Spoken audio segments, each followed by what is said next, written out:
or to your question, what we'll do is we'll take that offline and contact you within 24 hours to give you the answer to your question. And sometimes we might not have the answer, so we might need to do a bit of work to find that out.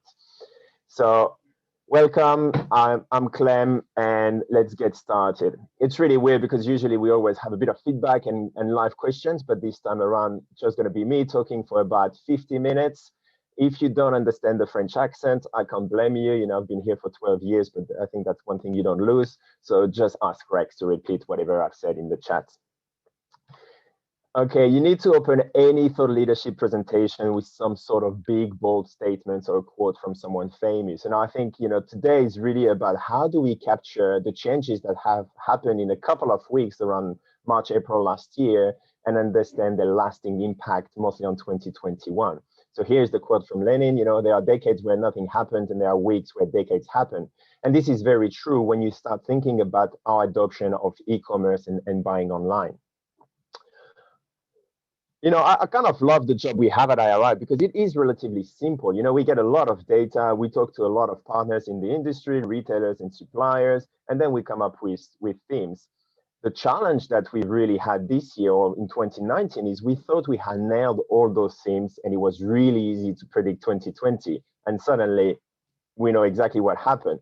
So today we're going to go over the FMCG overview and put some KPI metrics from a total Australia perspective and see how those macro factors impact our shoppers in our stores, and then dive into some of the 5 key themes that we believe are going to keep driving 2021. And hopefully some of your own strategies are kind of somehow aligned.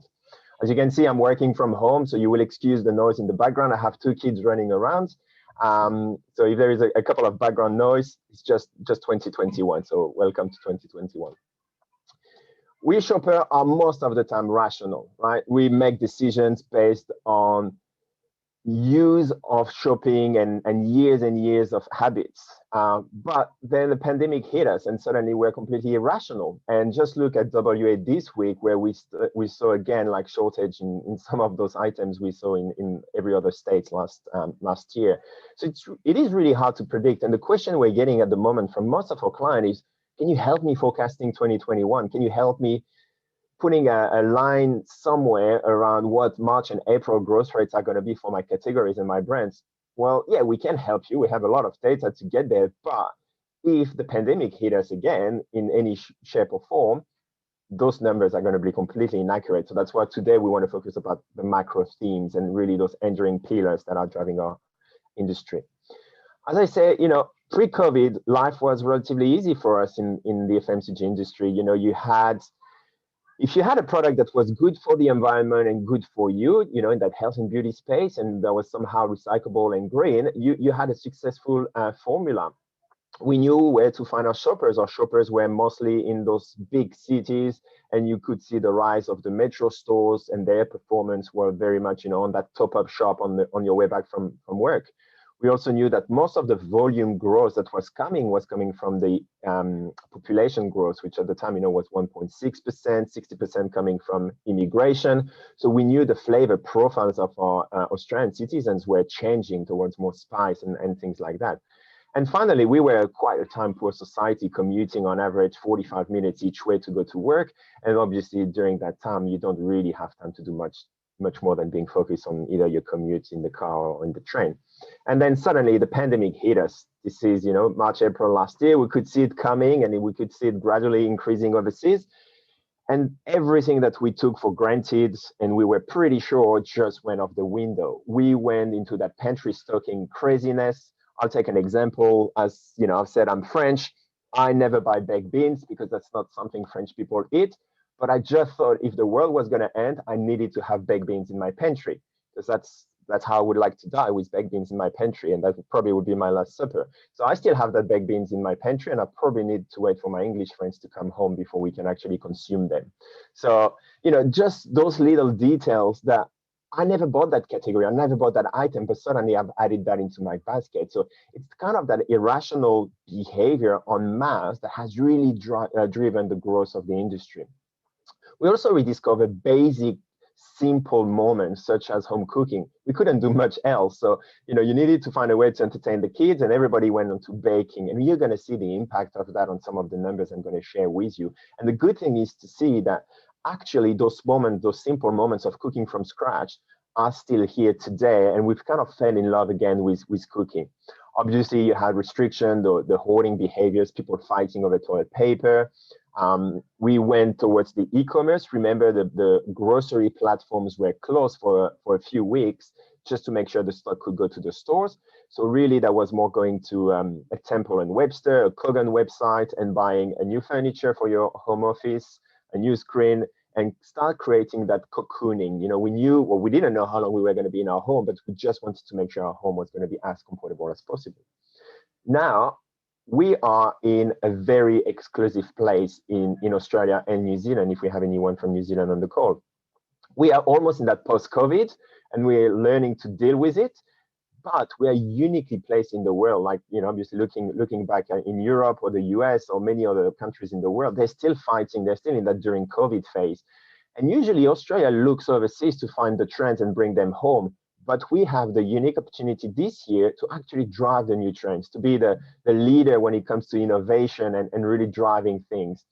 And we are a bit richer. Most of us still work from home, or at least have changed their working arrangements. We can work from anywhere, so we're seeing people leaving the cities towards more regional space that give you obviously more value for your money. E-commerce, from an FMCG standpoint, has been adopted. And the point I really want to make here is that value dichotomy. What do we mean by that? COVID has impacted some families pretty badly from their finances perspective. So those people would be looking at value for money when they go into the grocery shop.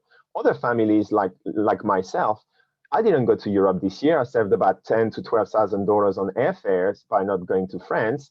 And suddenly I have that money that I'm kind of keen to spend because life has been rough for the last 12 months. I still want to indulge a little bit.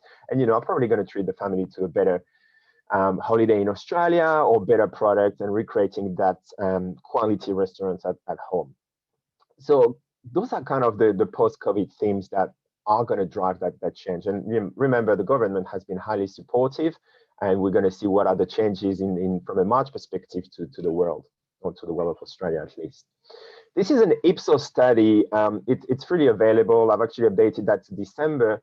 And to see, if you think prior to the pandemic, last summer was, Black Summer from a bushfire perspective, and most Australians had the environment as one of their key concerns. So when everything is fine, Australians like to think about others and the impact on the environment and the impact on the planet.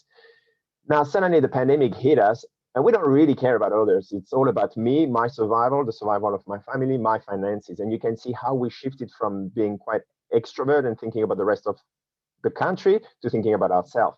And those trends haven't really changed. You can see that environment is coming back a little bit in December, and I'm sure it's gonna increase through the season as we forget, hopefully, about the pandemic. But really start thinking about your shoppers' mindsets a year ago versus today. Very, very different. Now, a lot of numbers. If you read the newspaper, you probably will be aware of all of that. But what I wanted to do is take 4 key metrics that kind of represent the health of our economy and try to bring that back to what does that mean to our industry in the FMCG world. Population forever in Australia has been the key driver of units growth. If you think about 1.3% in 2020, that was 1.6% in 2019. That's 240,000. That's 340,000 new Australians coming to the country every year. And that number is important because that just means you have more customers and more consumers. And that number, 60% of that number is actually coming from immigration, which are people coming with already the will and the money to spend. So they are actually customers of yours. Then the rest of that is birth rate. So it's babies. Babies obviously don't buy much, but cost you a lot of money as well. Now, that number is 0.1% in that latest quarter and forecasted to be 0.5% next year. And the challenge here that I bring to the industry is, how are we going to drive that unit growth? By nature, last couple of years, we had 1.6% more units being sold by just more people. You're going to have to work extra hard to fill that gap. And that's where maybe the pro mechanism that you need to think about in 2021 needs to be different if you want to drive units, multi-buys and things like that could work quite well.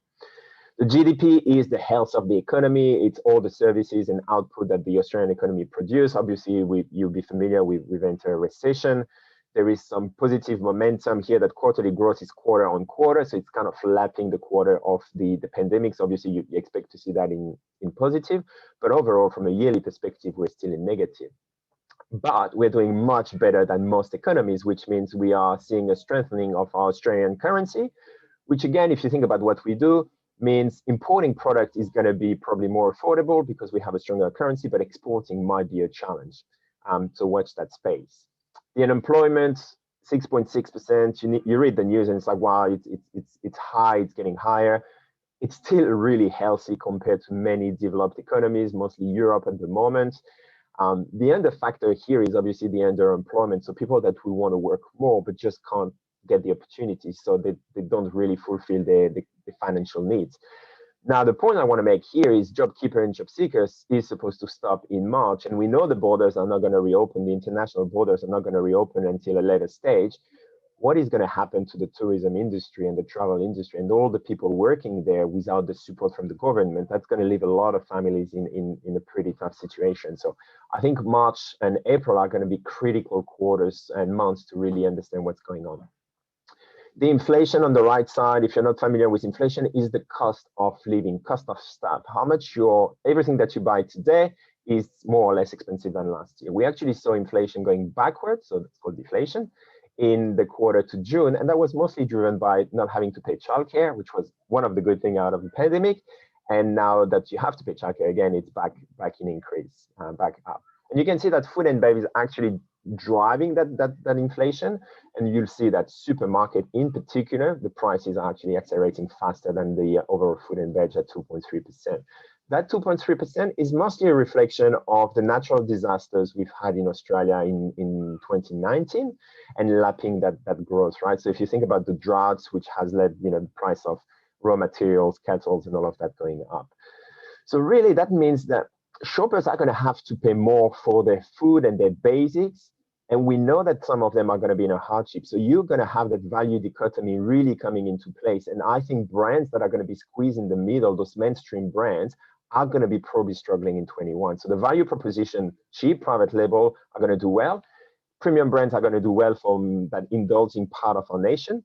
But if you're in the middle, you're going to be probably need to think about either getting to that value proposition through your pack architecture. So, think about the bigger packs or smaller packs to bring that convenience, or really your promotional activity, multi-buys and temporary price reduction. So again, just to put a bit of context on what we're going to see in the future. Now, this is a busy slide, and a lot of those slides are going to be busy. By the way, you're going to get the presentation, so don't go too crazy taking screenshots. It's also recorded, so you can rewatch that at your leisure. On the left side, you have the total Australian retail number. This is a number from the ABS, Australia Bureau of Statistics, and that includes everything you can buy in Australia, which, department stores, grocery stores, obviously cafe and restaurants, and e-commerce. That number, and I've put the MAT in the quarter, moving annual total, so that's 12 months to November and the quarter to November. And you can see that there is still that 9% growth in that latest quarter. So technically, we're outside of the pandemic. Well, most of us are outside of the pandemic now, but we are still really in that mindset of spending our money. And that 9% growth is faster than what we've seen in the last 3 or 4 years. On the right side, you have the total FMCG number, and this is what we capture at IRI. So that is about a third of the total Australian retail, and we split that into 4 channels.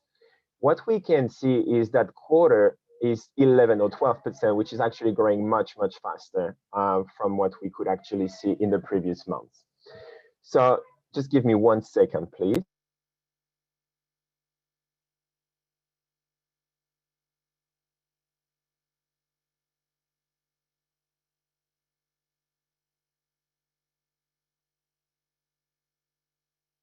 That's what happened when you have an 18-month-old baby that is screaming on the balcony. Sorry about that. So what we can see is from a packaged grocery, that MAT number sitting at 9% is one of the fastest we've seen since the GFC back in 2008, 2009. So what we see is during hardship or during challenges in our economy, what we see is actually people going back to the basics and making sure that they fulfill all their needs from a grocery standpoint. And you can see that acceleration in the latest quarter. The first quarter of the year, actually pre-pandemic, was about 2% growth. So you can see that acceleration.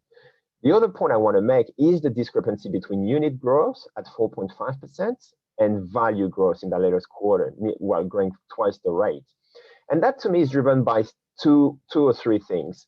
If you think about the quarter of the pandemic itself, we kind of bought whatever we could find on shelf. I take my personal example, family of 4, I usually buy a kilo of rice. That is plenty for me. Then what I saw is during that time, well, the only thing I could find in shelf was a 5 kilos bag of rice. So I bought 5 kilos, those big bags. And I'm probably still going through that 5 kilos, but that was still 1 unit. So it's 1 kilo versus 5 kilos, that's still 1 unit. So I'm not driving a lot more units, but I'm definitely spending a lot more for that 5 kilo bag. So that's one thing, buy whatever was available. And think about toilet paper, you probably usually buy 6 to 12. You probably got whatever you could find. 32 was the go-to if you couldn't find that white gold. The other point is during the pandemic and probably post-pandemic, retailers have pulled back a little bit on promotion, mostly during the pandemic, making sure they have enough stock on shelf. So not having as much promotion has definitely driven value growth. And the last thing is really going back to that indulging. We're still avoiding cafe restaurants, and we're looking for premium product to treat ourselves at home. And you can see that trend across every other sectors. Today, obviously, is going to be mostly around packaged grocery. But then what I will do is give you just a quick snapshot around retail, PNC, and over-the-counter pharmacy. Retail number, and all the number here are to October. If you are not familiar, from a retail data sharing perspective, we have a 3-month lag, so we can't release the Christmas data yet. We'll use our shopper panel in a minute to give you a flavor for Christmas. But what we're seeing from a retail perspective is that huge growth since pubs have been closed. So 23% growth. And that's pretty much every quarter since the pandemic hit us in April. That number obviously is good, but if you think about the profitability of the liquor industry, the on-premise channel is a lot more profitable. And also from a health perspective, you can control consumption, while when you in the on-premise channel, when you can't control consumption and making sure that people don't go too crazy with alcohol when it's consumed at home. So it does create a few challenges for the industry from a profitability and health and well-being of our citizens. Petrol and convenience is interesting. Obviously, you're seeing the acceleration in the latest quarter. That makes sense because we were free to go back on the roads. But even during the pandemic, the channel was actually growing at 1%. And that's mostly driven by tobacco. You'll be familiar with the tobacco excise, which is a tax that the government passed on a regular basis every year, and that drives value. But in that instance, petrol and convenience were deemed to be necessary businesses where tobacconists were not. So we've seen actually a lot of shoppers shifting their spend from their tobacconist into a PNC outlet. Also, adding to the fact that we use the PNC channel as a top-up for our supermarket. So, if you couldn't find toilet paper in your grocery, you would go to your Coles Express and hope to find some there. And obviously add the hand sanitizer, the mask, and those items, and you get some good growth. On the OTC pharmacy, let's be honest, like a pharmacy is probably the last place you want to be in the middle of pandemic, because pharmacy is associated with most of the time sick people. They also have a smaller footprint, so it's hard to physically distance yourself from others. And basically what we've seen is just a foot traffic fall during the pandemic. But the key driver is also the stop of the Daigou phenomena. Do you remember the Daigou, very popular topic last year or 2 years ago now, where you had a lot of people buying infant formula, mostly in vitamins from Chemist Warehouse and other stores, and shipping that straight away to China. With the challenges we have with China at the moment from a trade perspective, it is definitely bringing a bit of challenge. We're seeing that channel now back pretty much where it was last year. So, they kind of had that big dip, but now they're back to where they were last year at the same time. So overall, really green pictures. I've been working for over 10 years now at IRI, and I haven't seen numbers like that across all those channels. So, if you had to pick an industry to be in during a pandemic, we are probably in the right industry. Please pop your questions in the Q&A if you have any. Here is, again, this is coming from the financial statements of your retail partners. So if you read them, you probably are aware of that. But what I wanted to do here is the financial year, so it finishes to June.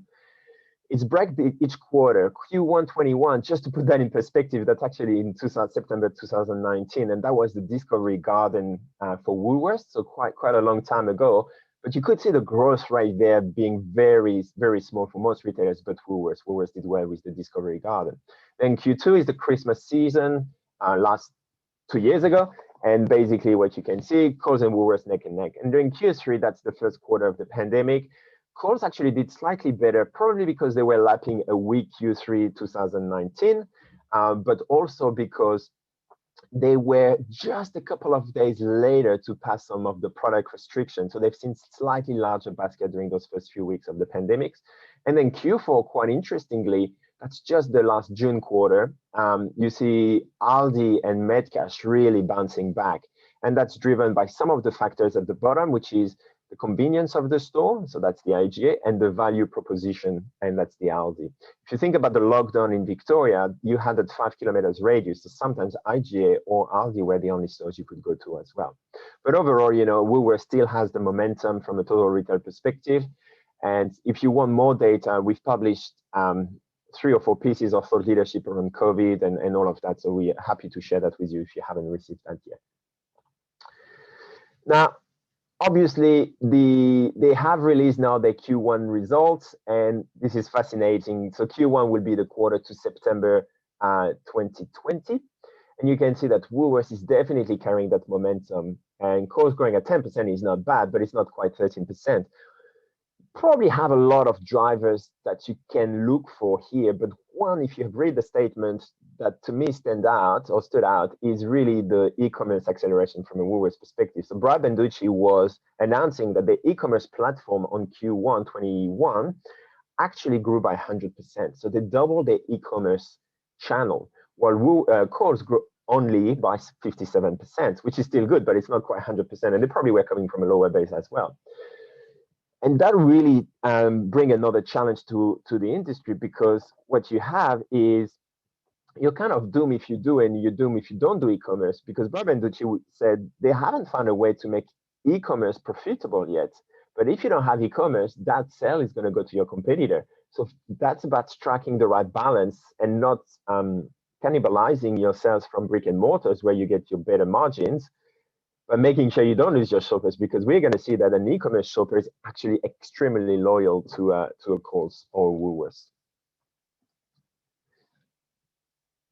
Now, this is from our shopper panel. So we captured the everyday purchase of about 13,000 Australians, and that gives us a good feel for what has happened. And with that information, we can release, you know, up-to-date information. We don't have any retailers' rules. And here is to give you a feel of who won Christmas.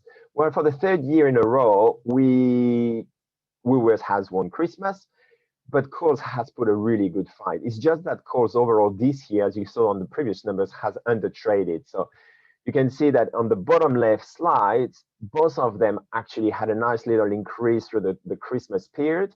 And that just reinforced the point that during your Christmas shopping, that 4 weeks leading to Christmas, you kind of avoid an IGN and Aldi because you want to make that bigger shop as easy as possible.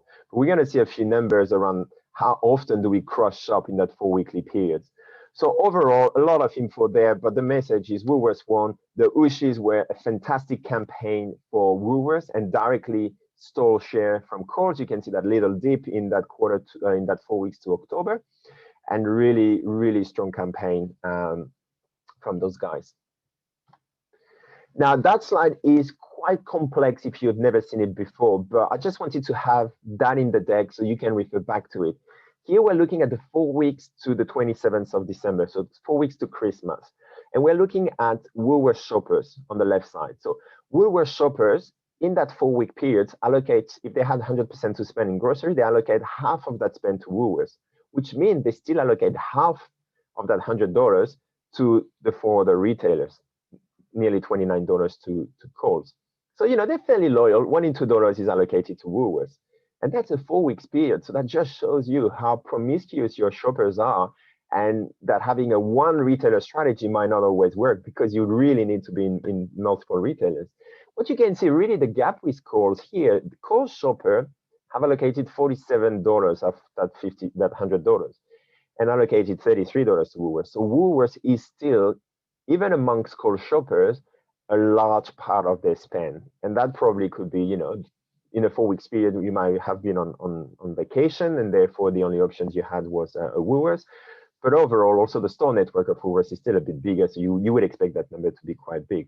But you can see the relatively low importance of Aldi and Metcash, mostly Metcash in that trading period. So we had a lot of questions in Q3 and 4 last year saying, what do you expect Metcash to do over Christmas and in 2021? By the look of it, they're kind of settling back to 2019 levels, if I'm honest. So again, you'll have that information in the deck. If you want more clarity, feel free to reach out to our team. Here, I've just updated that slide last night, and I know it's going to be really busy, but I just wanted to give you as much info as possible so you understand the trends and how that last year has been just insane. At the top, you have price per unit versus last year from an MAT standpoint. And the left number, the 4.1, is the total package good. You can see 4.1%. Overall, we've paid 4.1% more for the units we're putting in our basket. You know, we'd love to do that on kilos or volume, but the problem is you don't really have a kilo of battery, and it's not comparable to a kilo of cheese, right? So units is really the only things we can use. And that's the proxy to that inflation. Remember, F&B inflation, food and beverage inflation, was at 2.3% from a total Australia perspective. So we've seen prices accelerating faster in our grocery stores. The row below is the MAT performance from a dollar perspective, and it's obviously ranked on that. You can see that household product was the fastest growing from an MAT perspective, all the way to infant or baby needs on the far right. And that's, again, that's the Daigou phenomena. So, you know, the A2 platinum, mostly product not being bought in grocery and shipped overseas, has definitely impacted that number. And you can see that's why the price per unit is actually declining. So most categories are doing well. But if you pass the 4, so household product, dry grocery, frozen products, and chilled food, you start getting in a zone where there are actually categories that are underperforming versus the total supermarket. So really the 4 key drivers are household product.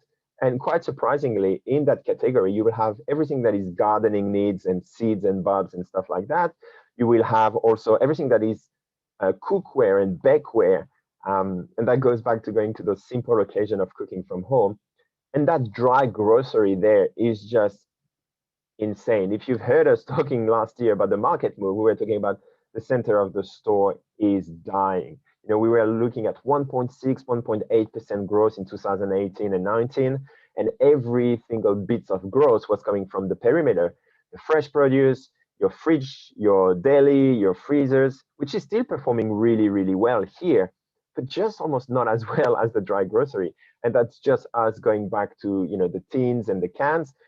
And you can see during that pandemic quarter, that number jumping to over 30% to settle now still at 14%, which is huge. And that's mostly driven by the baking needs, or your flour and your everything you need to bake, actually. And we go into a bit more details on that. And then your frozen products, your chilled food, and so on. For me, if you are, sorry, household product actually wasn't your seeds, and that was your cleaners product. The general merchandise on 19%, 18.9% here in that latest quarter was all your gardening and baking products. On the left side, household product would be your toilet paper, cleaners, and all of that, which obviously makes more sense there. If you look at the categories from general merchandise and beverage, that's where you're starting to see, you know, softer growth. Even snacking 5%, there's nothing to be ashamed of. 5% last year, or in 2019, was a good growth. You know, supermarket was growing at 2.83%. So I'm expecting those categories that are growing, you know, in that 5 to 8% to actually lap March and April a lot better than some of the categories on the left side. So, you know, when you start thinking about forecasting, if you are on that bottom end, you're actually probably in a better position to lap that growth, because we haven't seen as much extreme purchase behaviors. So that kind of is the wrap up for that first section, a bit of that macro trends.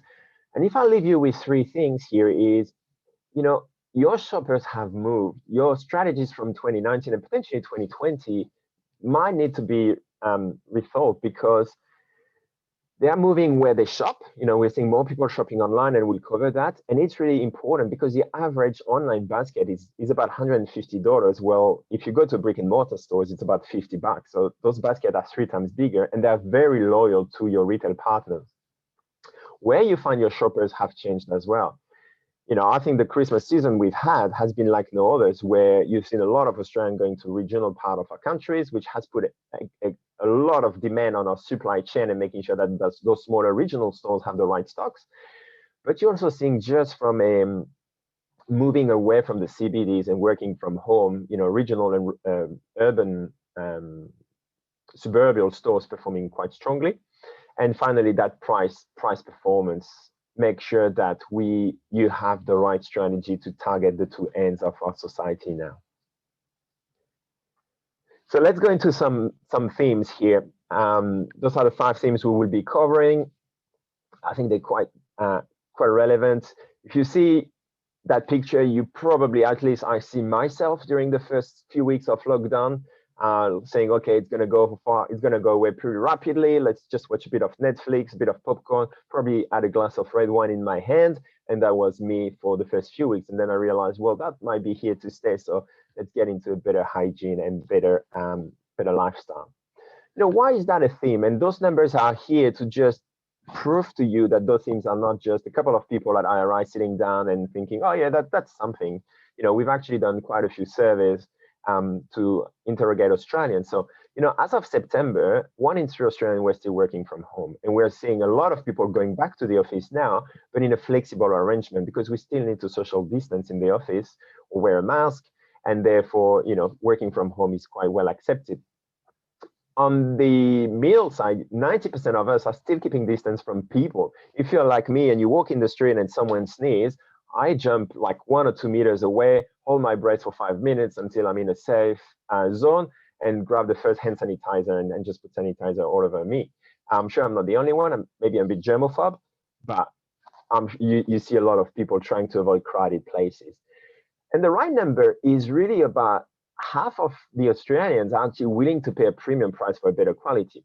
And half means that there is another half that is not willing to do so. And that's where you really start seeing that dichotomy of value perception, and think about that as you think your strategies.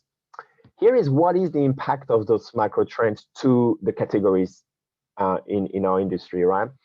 Indulgence is still growing. Ice cream is the third fastest growing category, was the third fastest growing category within during the pandemic. So, yes, we bought hand sanitizer. Yes, we bought toilet paper, but we also wanted our ice cream to make sure we treat ourselves at night. Salty snacks still growing at 50%. Coffee pods and coffee, like any coffee type of coffee, has gone crazy this year. And sometimes it's just a bit of fortune, right? The private label Coles, in particular Daily Street, which we'll see in a minute, just launched at the right time. Just launched pre-pandemic. No one could expect that. That brand just has exploded because of being in the right time at the right moment. So again, that indulging from home, obviously supported by the fact that your favorite barista was closed for a long time, and that has driven some good, strong growth in that center of the store. Then you move into that center of the store, and the hard part of it, your flour and bread mix. It was impossible to find flour during the pandemic. And, we don't really have usually a shortage of flour. We do have plenty of that. But look at those growth rates. Even herbs and spices, I've never seen those numbers before. Like 37% growth in that June quarter is quite phenomenal. And what you see is just people have learned how to cook and fell in love. We always had the cooking show in Australia, but it always felt too hard. Now we had the time to do it, so we actually did it. And on the right side, we start thinking about that cocooning, making sure that your home is as comfortable as possible. And we've seen the growth of DIY stores, Bunnings, Mitre 10 during that time period, because all those projects you had put on hold or hoping that you'd get time someday to paint that wall, well, you actually had the time, so you did it, and you couldn't stand to stare at that wall for any longer. So you just took your brushes, and that also cascaded into the grocery space. So air care, a little bit inflated by Glen 20 and the property of the product, but still some good growth across that segment from a care perspective. Now, what are retailers doing about it, or what have they done about it? So if you follow the trend, it goes from macro to categories to what retailers doing about it, and then we'll give you some ideas of what you could do about that. You know, retailers, big night ins from Woolworths is not something new, but again, it just landed at a time where every night was a big night in for many Australians, particularly in Victoria. So having that opportunity to create a moment at home where you can indulge and watch TV, with some snacks. Priceline was, you know, quite clever. If you can't go to the spa, we'll bring the spa to you. So some hamper boxes with the spa, and then Uber Eats and Couch Food, which is get that treat delivered to your place, where a lot of people were avoiding to go in stores. That actually worked quite well for them in accelerating that. Obviously, still not a very profitable space, because if you're going to buy a bar of confectionery and an ice cream, you know, you need to really have some good margins to afford the delivery to your house. And on the right side is a little bit more of that premiumization, and how restaurants and, you know, Archie Rose here have tried to connect around the product. So they will deliver you a hamper with all the products you need, and then a webinar to make a cocktail class. Now, those are 4 ideas how you can get your products to customers in that space. And I'll use my own example. Jimmy Brings is obviously delivery of alcohol to your door. I'm not a very good friend. During COVID, I forgot my best friend's birthday. So at 7 p.m., Facebook reminded me, and I'm like, oh, that's not a good claim. What are you going to do? I jumped on Jimmy Brings, got a bowl of Shiraz. I was going to say his favorite, but I would be lying, because there was 2 bowls of Shiraz. So I took the most premium one. I did a couple of confectionery bars, and 30 minutes after, I was a good friend. He had, you know, a bottle to drink on his own during COVID lockdown, and a few confect to go with it. If I had been a better friend, I could have embraced the super premium, think about it a few days in advance, and get the nice hamper. Again, why is that important for you? Because you have some extremely nice product that could be associated with that. And what the situation here is, you're not asking anyone to make, you're not asking the consumer to make the decision to buy your product. You just need to be part of that assortment, so the consumer can try your product, and they're almost forced to try it because it's coming to them for free. So think about that, and think where you can associate your product, and how. Obviously, those spaces are limited, and the distribution challenges can be great, but I think it's a great opportunity to engage with your customers in a different headspace. The partnership between Peters and Messina obviously is interesting. They started 2019 with the Drumstick. You might remember that. There was a co-branding, Peters and Drumstick, which again, you know, is a bit confusing for shoppers, because Messina is that premium gelato brand. Peters is probably more on that mainstream front, and Drumstick in particular. And you're like, well, is it premium, or what it is? So it's confusing. So what they decided to do this year is actually just dump the Peters. It's still produced by Peters, but dump the logo and just go with the Messina brand and try that. And you know, it's been relatively successful. We still wait for the end of summer to review the full extent of that. And also what we were hoping for when we put that presentation together around October, November, was it's going to be a summer of picnics. And the reason for that is we're still afraid to go outside. We're still afraid to be too close to people. And we have been in lockdown, so we're craving to go out. Now, the challenge is the weather hasn't been that great over summer, mostly in New South Wales. And I think Victoria has been the same. So, you know, finding that right balance is always a bit weather dependent. And that wrap it up for that theme. So if we think about local hero, there is two things here. It's local because it's made in Australia, and it's local because it's a store that is nearby. I want to support my local economy.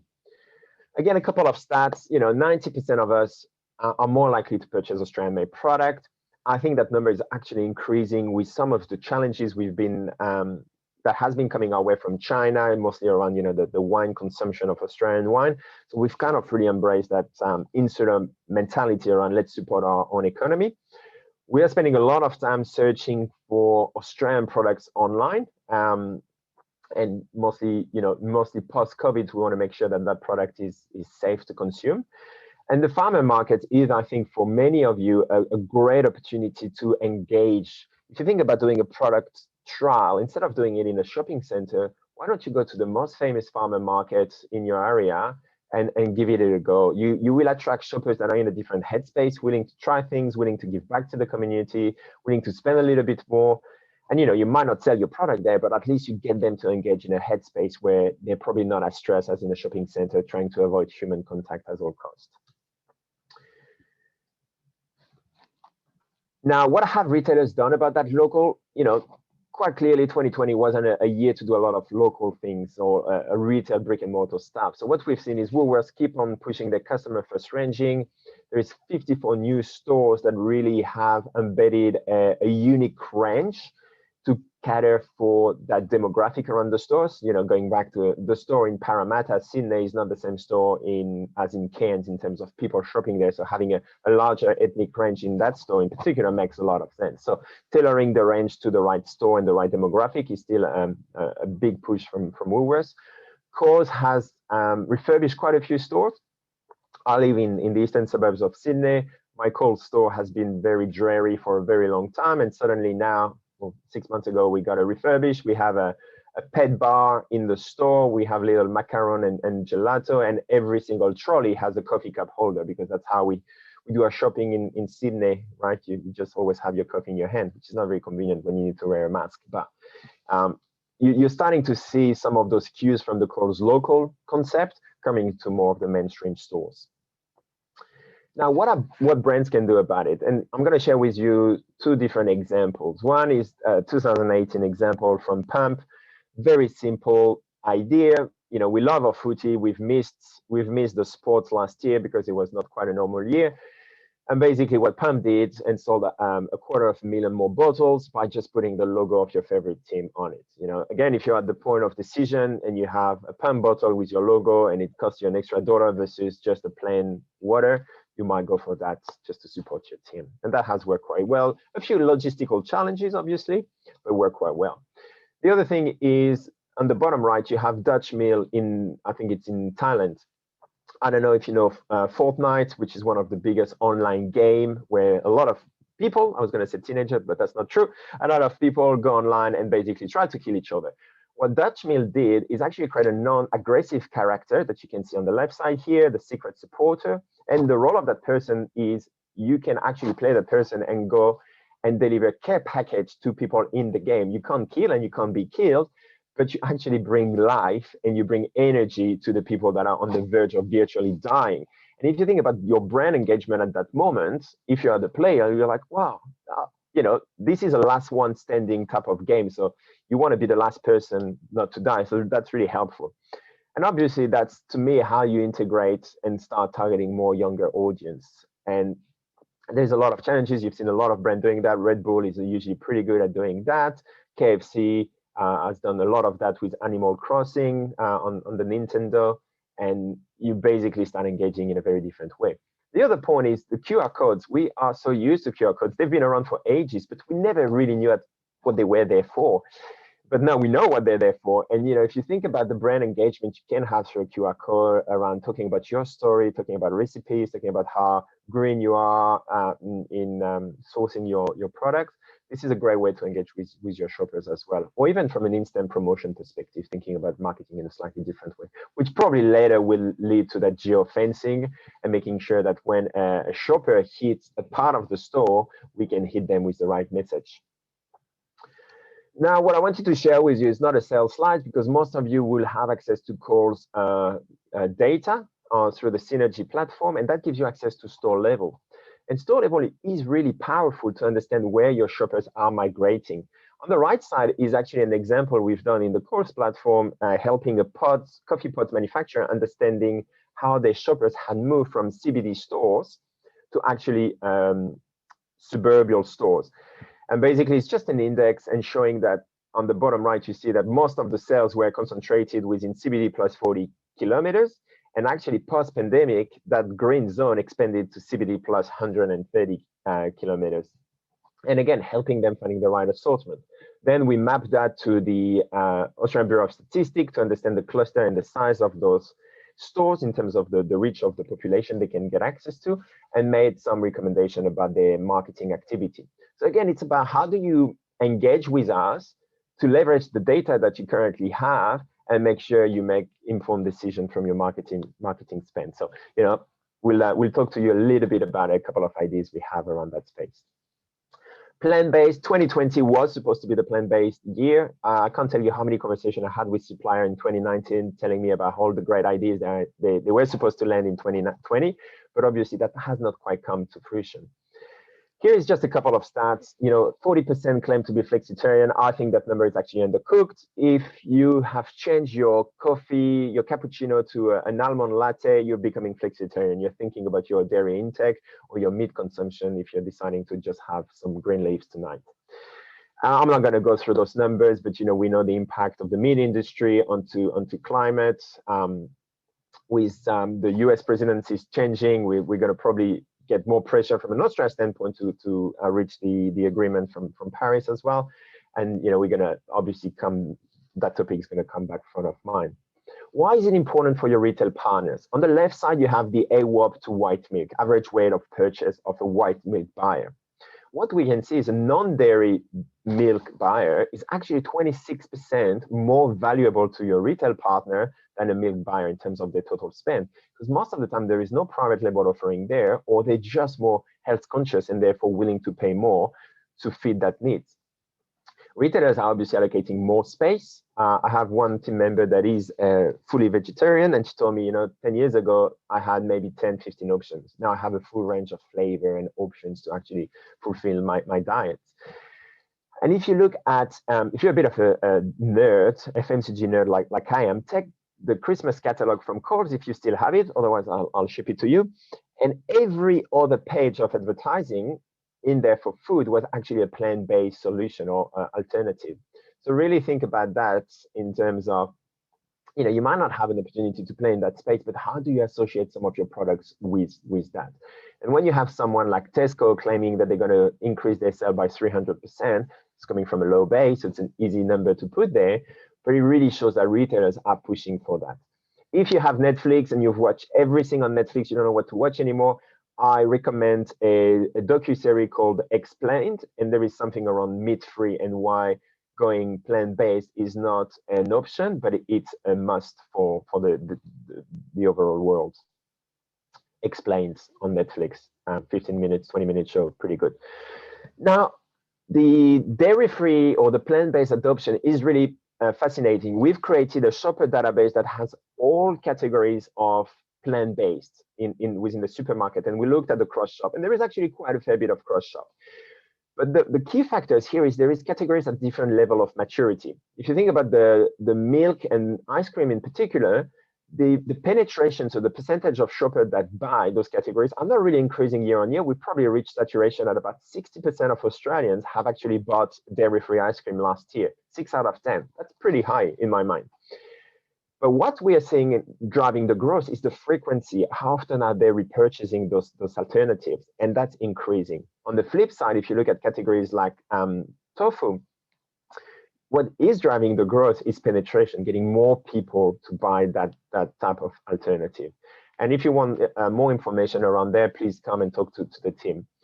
What I find fascinating as well is when you have a mainstream brand such as Milo going with a plant-based energy, you're not really targeting here the final consumer of the product. I don't believe that, Milo consumers are the shoppers, right? Usually it's probably teenagers, maybe I make stereotypes here, but it's probably teenagers and the parents buy that for their kids.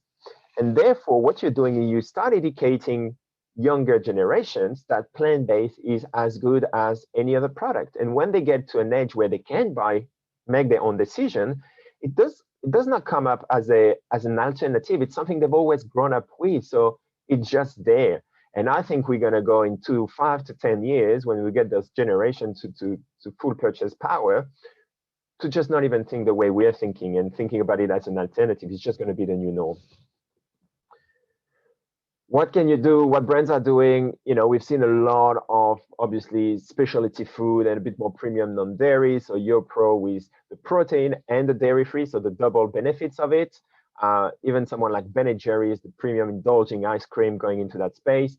When Hungry Jack partner with V2 Food, that you are onto something big, those big fast food chains looking at alternative options.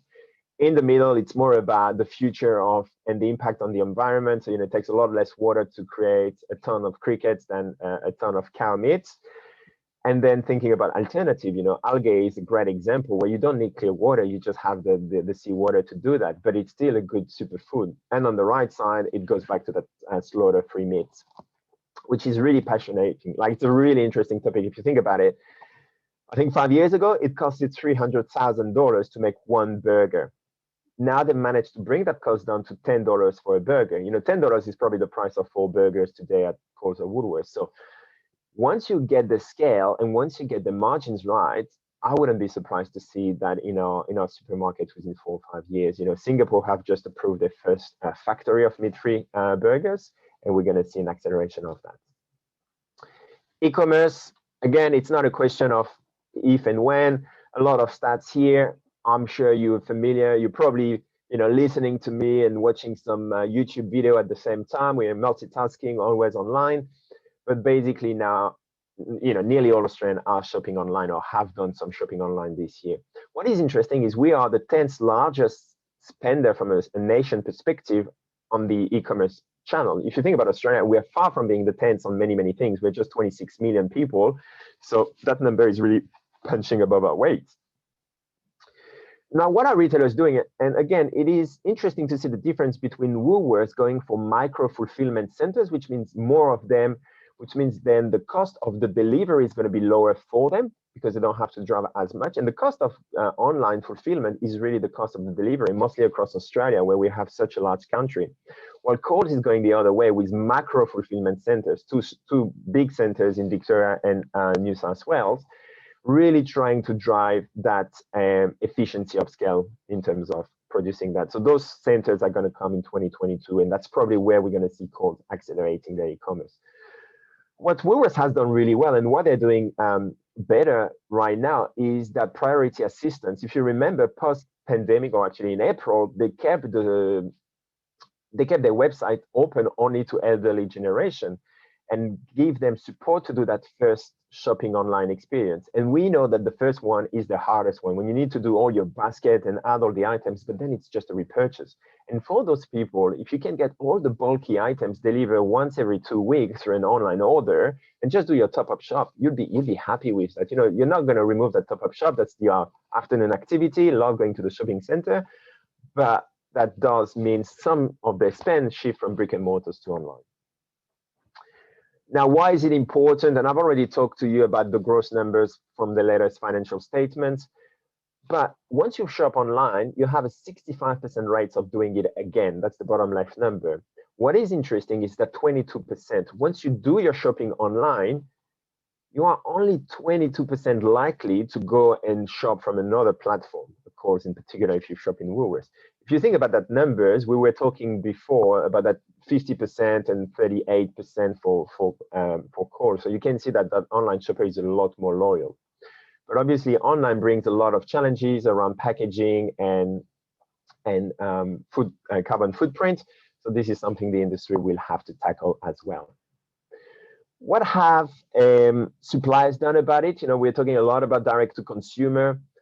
I think it's a bit of a myth, to be honest, because even a brand like Pepsi in the US, where you have a large snacking part and a large beverage department as well, you can only fulfill some part of that shopping. And I can't see people going to the Pepsi platform, the Unilever platform, and doing parts of their shopping here and there. You kind of want to do all of that at once.